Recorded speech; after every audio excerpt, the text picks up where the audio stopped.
পেঁয়াজ রসুন তেল দিয়ে ভেজে নিয়েছি। কোমর কাঁচামরিচ ধনিয়া পাতা লবণ দিয়ে তেল দিয়ে ভেজে নিয়েছি।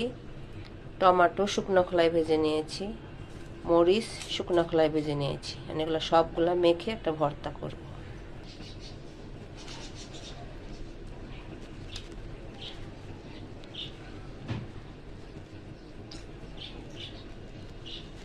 ছোকলাগুলো ছিলে নিব। টমেটো গরম এখন।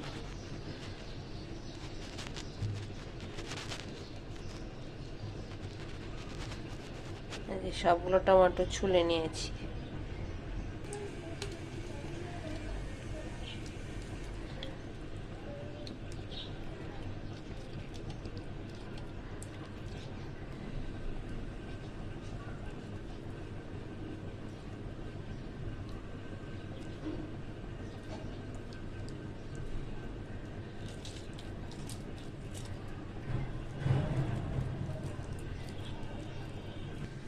এটা পাটায় বেটেও করতে পারেন, সব কিছু পাটায় বেটে নিতে পারেন, কিন্তু আমি হাত দিয়ে করে নিয়েছি ভর্তাটা। আপনারা চাইলে পাটায় বেটেও করতে পারেন।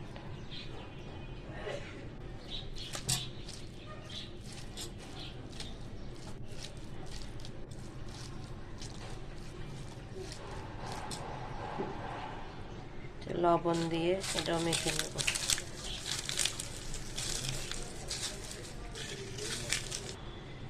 সব মাখা হয়ে গেছে, এবার সব একসাথে মেখে নেব।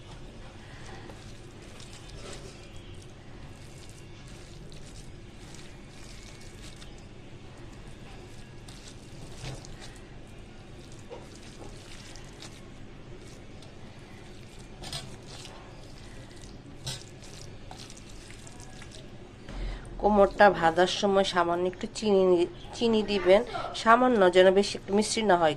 হালকা একটু মিষ্টি হইলে ভালো লাগে ভর্তাটা। এটার উপরে এখন একটু সরষের তেল ছিটিয়ে দেব। সরষের তেল দিতেও পারেন, নাও দিতে পারেন, এমনিও খাওয়া যায়। সুন্দর করে এবার সরষের তেলটা ঢেলে দিব। তারপর আবার মেখে নিব। অসাধারণ হয়েছে কিন্তু বন্ধুরা, একটাবার এভাবে করে বানিয়ে দেখুন। ভর্তা কিন্তু বাঙালির খুবই প্রিয়। এটা আপনার খিচুড়ির সাথে এবং গরম ভাতের সাথে, সামনে বৈশাখ আসছে, খিচুড়ি বা গরম ভাতের সাথে ইলিশ মাছ ভাজা, বাস আর কিছু দরকার নেই। আর আমার মনে হয় এই ভর্তা দিয়ে না পুরো এক থালা ভাত খেয়ে নেওয়া যাবে। এখানে গরম গরম ভাত নিয়ে নিয়েছি। এবার এই গরম গরম ভাত দিয়ে আমরা ভর্তা দিয়ে গরম ভাত দিয়ে আপনারা পরিবেশন করতে পারেন। খুবই দুর্দান্ত এবং লোভনীয় একটা খাবার, অবশ্যই বসে ট্রাই করবেন। সামনে বৈশাখ, পহেলা বৈশাখ, সো তখন এই ভর্তাটা আপনারা ট্রাই করে দেখতে পারেন। খুবই লোভনীয় একটা ভর্তা।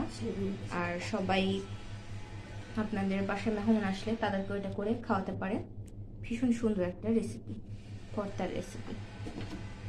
এরকম সুন্দর সুন্দর আরও রেসিপি দেখার জন্য আমাদের চ্যানেলটি সাবস্ক্রাইব করে একটা লাইক করে পাশেই থাকবেন বন্ধুরা।